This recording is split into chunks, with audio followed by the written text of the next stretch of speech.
So the Indiana Fever go down to the Aces, and I got to say, I am not liking what I'm seeing. I mean this when I say this. Fire Stephanie White yesterday. Like, fire her yesterday. And the reason why is not that Stephanie White is a bad basketball coach. It's not that Stephanie White is a bad motivational speaker. It's not that Stephanie White has done a bad job defending her players. It's not any of that. It's that Stephanie White and Caitlin Clark fundamentally have... There's a bad thing going on in Indiana. As her coach, Stephanie White frantically tries to come up with an explanation. Caitlin Clark just dropped another stinker against the Aces, going cold from 3. The Fever's hopes of winning a title are vanishing as quickly as summertime ice cream. And someone has to take responsibility for this catastrophe. It's going to get spicy soon. Yeah, I think the little things, we've kind of just shot ourselves in the leg consistently doing that. We turn the ball over, we foul a lot. You know, those are just easy points for them. I don't know how many points they had at the free throw line tonight, but I think they had 18 off of our turnovers, and that mostly falls on me. That falls on me as our point guard. I think I have to really get us into stuff, especially in the fourth quarter. We didn't do a good job of taking care of the ball. I didn't. So I think just starts with me and just getting better in that. What do you believe to be the true cause of Caitlin Clark's shooting difficulties? Is it the pressure, the system, or something more fundamental? Leave your comments below.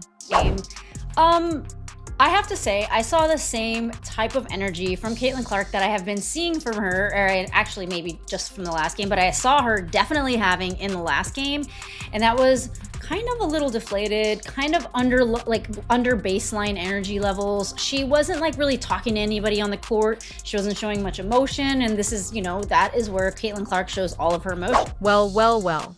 Folks, here we are once more. Another day, another lackluster showing from the team that was meant to win the championship for Indiana.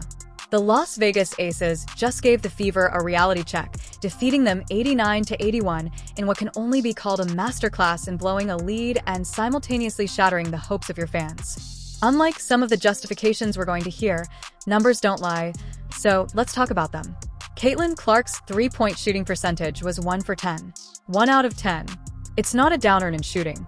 It's a shooting disaster. Clark is now 1 for 17 from beyond the arc in her last 2 games, including her prior game versus Golden State. I don't know what would raise red flags more than that. That aren't as good, and obviously it's frustrating. You want them to go in, and even tonight I felt like there was a few that felt really good off my hand and it just didn't go down. And even the mid-range jump shot to start the fourth quarter and the 3 to start the fourth quarter, they both felt good off my hand. So it's just frustrating. This is where things become fascinating, though.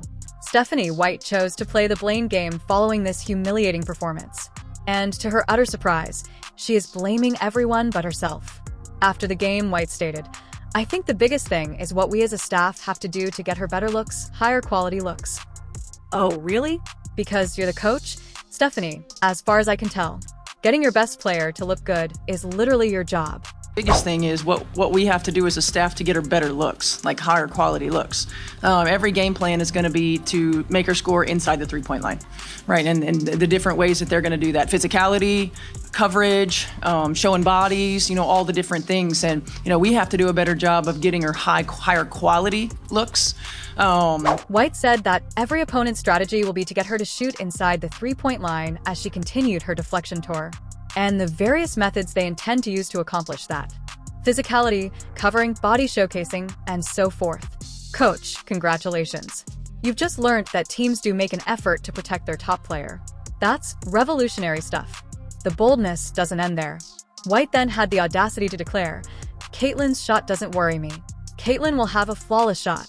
Our 18 turnovers for 28 Aces points are what's worrying me." Well, turnovers are now the issue rather than your franchise player appearing to be lost in your system. The first deflection in classic coaching. Let's examine what actually transpired in Vegas. It wasn't just a loss, after all. This was a methodical dissection of all the things the Fever were meant to stand for this season. When the Aces outscored Indiana 9-2 in the fourth quarter to take a decisive lead, the game was tied 69-69. It's not unlucky.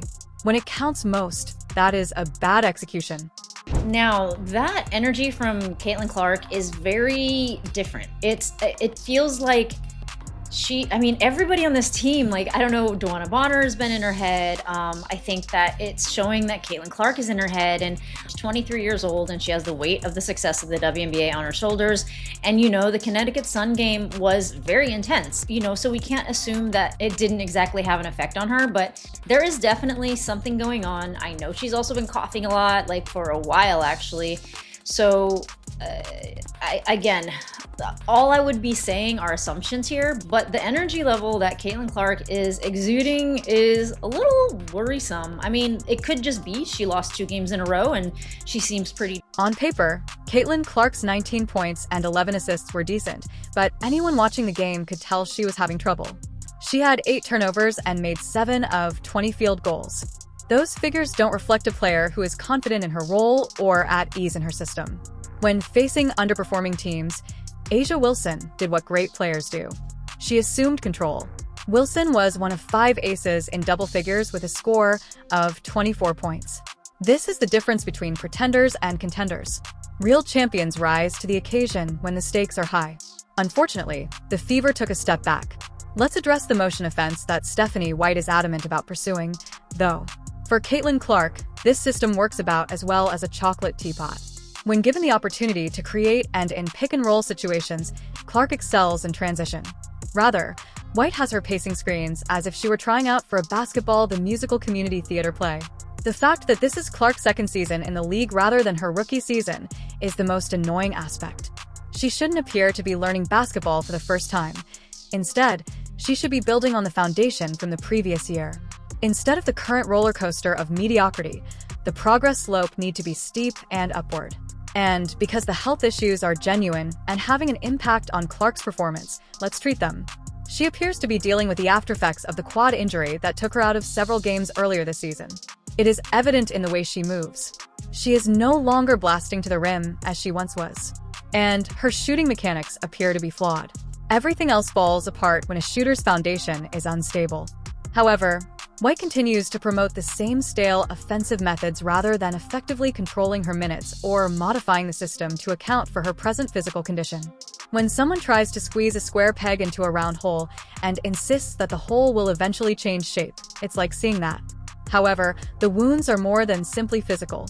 Clearly, some mental exhaustion is beginning to set in. It takes a toll to be pushed to the ground, have your eye poked, and endure more physically demanding activity every night. She hasn't shot effectively since Clark's controversial game against Connecticut, in which she was thrown to the ground after being poked in the eye. Folks, that isn't a coincidence. In relation to the Connecticut game, let's discuss Stephanie White's response to that circumstance. Everyone's getting better except the officials, White said in a tirade criticizing officiating. It's good to see a coach stand up for her player, but perhaps she should do more coaching and less pointing fingers at the referees. The most telling instance occurred when Stephanie White interrupted a question concerning the Connecticut incident that was aimed at Caitlin Clark, stating that she would take care of the officiating questions. Either the coach is trying to shield her player, or she doesn't think the athlete can handle media duties. It's not a good look either way. This is what irritates me the most. The squandered possibilities. This was meant to be a separate Fever team. They brought in veterans with championship experience as part of their aggressive off-season maneuvers. Although Dana Bonner's personal absence has been painful, depth and mentoring are meant to be important in that situation. The team's offense has appeared to be absolutely lost without Bonner's season presence, as she has missed 4 straight games. The utter lack of accountability in Stephanie White's post-game remarks is what irritates me the most. She is eager to point out areas where the personnel may improve, but where is the recognition that perhaps the system itself is flawed? You need a better system, not simply a better look, when your best player is only making 1 out of 17 three-point attempts in 2 games. What precisely are those improved appearances that White keeps bringing up? Because it looks like Clark is getting a lot of open threes from where I sit. The rhythm and confidence are the issues, not the shot's quality. In a motion offense, you never find a shooting rhythm when you're moving aimlessly all the time. It's a sharp difference to other top guards in the league. Players like Breanna Stewart and A'ja Wilson are aware of exactly where and when they get their shots. They play specific roles in systems that make the most of their advantages. Conversely, Clark appears to be participating in a different sport half the time. The impact this has on the other members of the team is especially worrisome. Aaliyah Boston scored 26 points in the game, including 18 in the first half, but even she is unable to lead this offense when the main facilitator is having trouble. Although the supporting cast is contributing, they still require a self-assured and capable floor general. There are other health issues besides Clark's quad injury. The WNBA season has a serious physical cost. Additionally, the mental wear becomes equally as significant as the physical when teams are specifically attacking her with physicality. Austin Kelly, the acting head coach, admitted that the other team's strategy has proved reliable. Give her a physical touch. All year long, it has been the strategy. Another intriguing aspect of Stephanie White's availability is raised by this. It's not exactly the best timing that she's missed several games due to personal issues while her team is having trouble. Leadership is important, particularly during a difficult time for your star player. Adversity cannot be overcome by coaching if you are not present. Some teams may find success with the motion offense, but this iteration of the Indiana Fever is obviously failing. When you have a player like Clark, you don't have to push her into a basic system that any point guard could run. Instead, you construct around her special talents. To squander this caliber of talent on conservative plans is basketball malpractice. Let's face it, this is what we're watching. One or even two poor shooting nights aren't the only issue here. A basic mismatch between the player and the system is at issue here. An offense that values ball movement over individual skill is neutering Clark's best qualities, including her court vision, her ability to create off the dribble, and her range. These difficulties couldn't have come at a worse time. Because of the short WNBA season, every game counts for playoff positioning. The Fever cannot afford to lose games while their coach determines the most efficient way to deploy their best player. There are only so many championship windows available, and this one is beginning to close. The fact that we've seen hints of this team's potential only serves to exacerbate the situation. In their first game, they completely destroy Chicago, and Clark records a triple-double. Liberty, the reigning champion, was forced to the brink by them.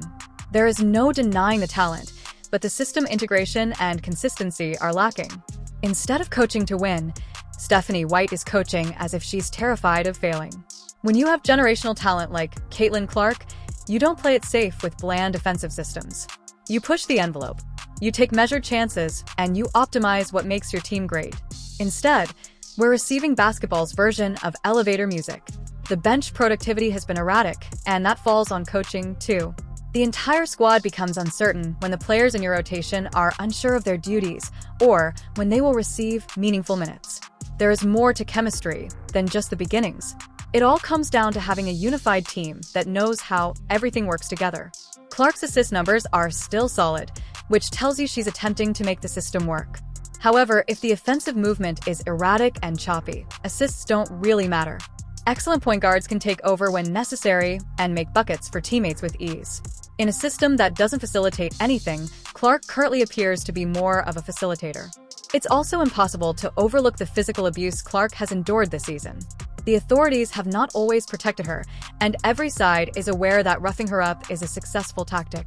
Confidence and shot selection are impacted when your best player is pushed to the ground and struck in the face by the referees without receiving enough protection. This is the harsh reality. We're looking at a wasted season for a club that was meant to compete for a championship if this keeps up. The Fever are burning through their cushion more quickly than a lousy lottery ticket, and the WNBA has a very little margin for error.